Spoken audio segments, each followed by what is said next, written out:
Hi, my name's Andy Charvella from Stablis Fitness.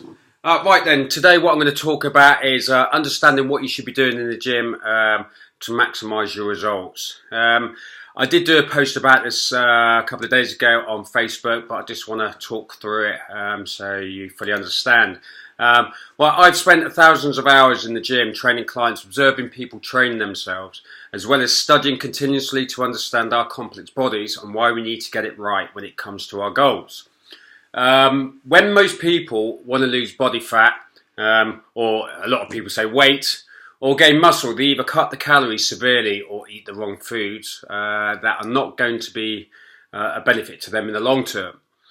Quick fixes are not the answer, and this has been covered in the previous article. I will talk about that again now.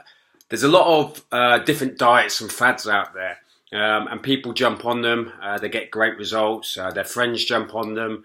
But what I find is that it's not a lifestyle change. It's a quick result. They lose a lot of weight and they keep it off for a while. But then what happens is that they tend to put the weight back on when they go back to their normal eating habits and put even more on as well. And we don't want that. That's why you see yo-yo dieters constantly, putting on weight, losing it, and so forth. So what we want to do is get that right calorie deficit, get some training in there, and fuel that body correctly. Now, what I tend to do with clients when they first come to me is assess their goals, assess their nutritional habits. I then start them training. Now, what I tend to do with the calories is I find out what their basal metabolic rate is. This is how many calories they can have or consume to keep their body going. Work out how much exercise they're going to do. Then I give them an overall calorie consumption they're allowed. Now, what I tend to do is I reduce that by about 250 to 300 calories. That's in the food side of things, and it's not a great deal. So we just skim it slightly. I then get them out there doing activity, whether it's walking, lifting weights and so forth, and this is to burn a few more 100 calories. Now, the aim is bring these two numbers together over a week's period. My aim is for them to drop 1 to 2 pounds. Now, some people are like, I want to lose more than that. You tend to in the first couple of weeks anyway, then it starts slowing down. Now, I've got one client who's been with me 2.5 years, lost nearly 10 stone. She's doing it slowly. She's enjoying the training. She's eating healthily. She does have the odd treat, as we all do, but she's seeing results. And the best thing is she's getting better. And my aim is for her to lose more weight and get it down to about 12 stone as soon as possible. Now, obviously calories there we've talked about.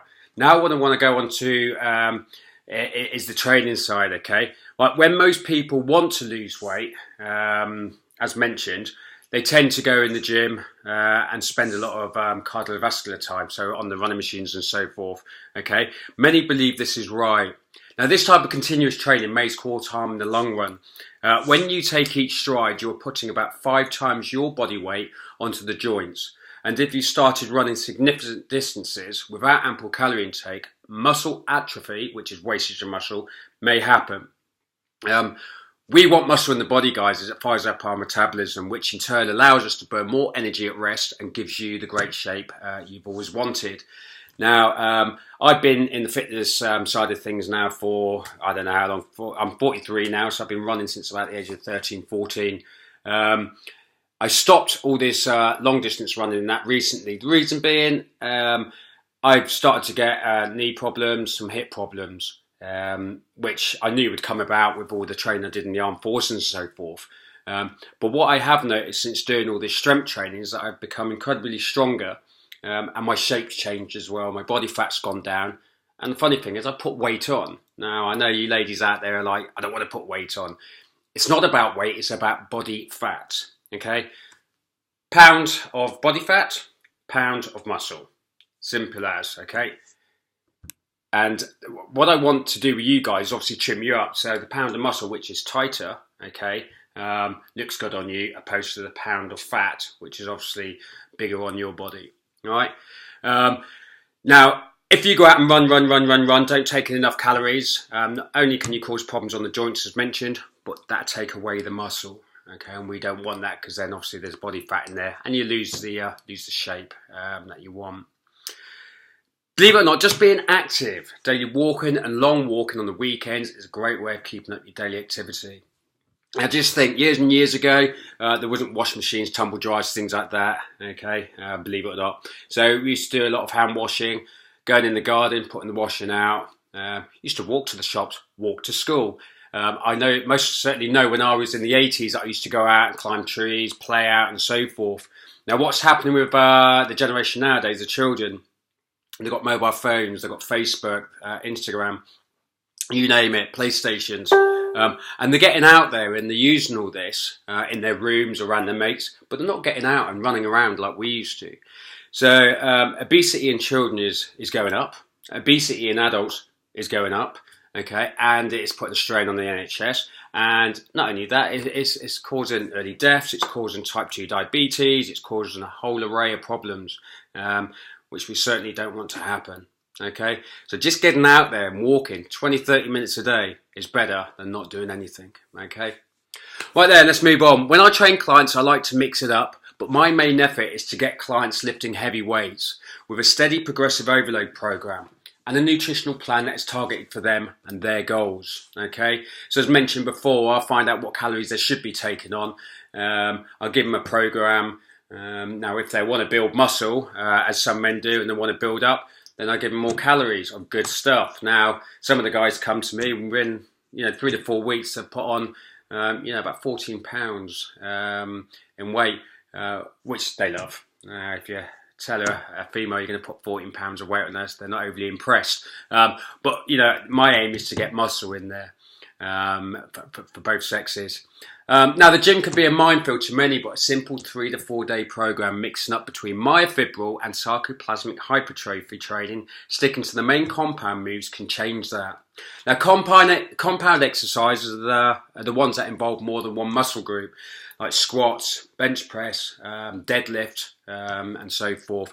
Isolation exercises are exercises that isolate a muscle group, like a bicep curl. Okay, I'm not one for doing all this bicep curl stuff. I just like getting in there and doing the compound moves.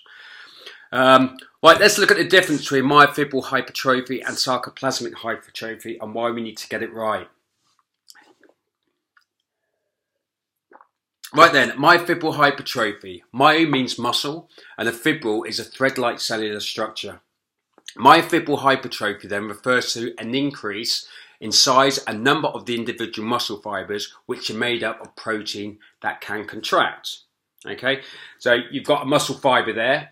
Now imagine in that circle, you've got lots of little fibers. Okay, now when you do myofibrillar hypertrophy, you're building more of these little fibers up.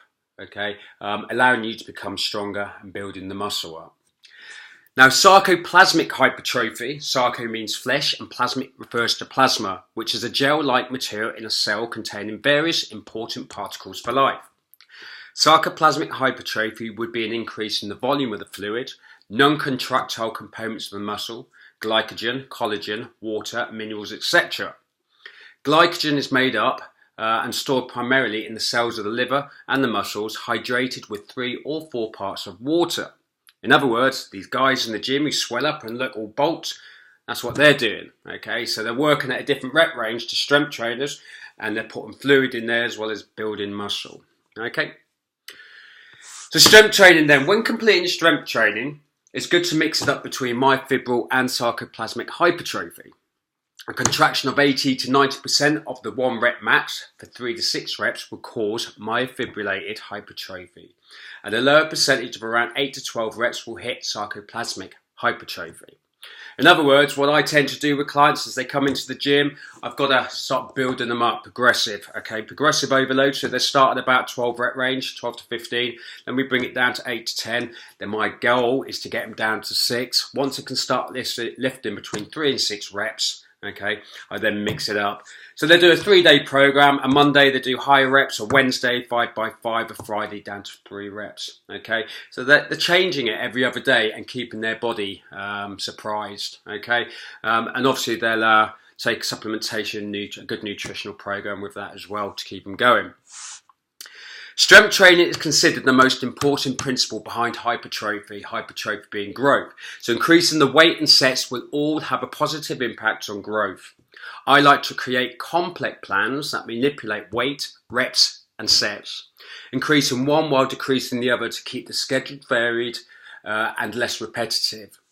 In summary then, sarcoplasmic hypertrophy will bloat and swell the muscle tissue, which gives that pump, but the pump will die down. Whereas myofibrillar hypertrophy will give you the tone and density of muscle tissue. Mixing it up will allow you to change and give you great benefits. Okay? With a structured 3 to 4 day strength training program and a nutritional plan designed for your goals using the correct macronutrients and calories, you will see amazing results, guys, okay? You've just got to stick with the plans. Now, guys, I give you the tools. You've got your app, the Established app. You've got 3-day programs on there, some of you 5 days. You've got the nutritional side of things in there. You can message me whenever you like. You've got the private members page, okay? And you've got Andy Charvel Established Fitness Facebook page. You've also got www.establishedfitness.co.uk, so you can contact me anyway, okay? And I can keep you motivated. So stick with it. Especially nutritional side, work on that, okay, and get the results that you want. Because the more muscle you get in the body, the more body fat's going to burn away, okay, the more lean and toned you're going to get, and the happier you'll be, okay. Right then, I think that's pretty much it for today. I look forward for the next one. We'll talk about tempo next time, okay. But have a great day, and I'll catch up again soon. See you later.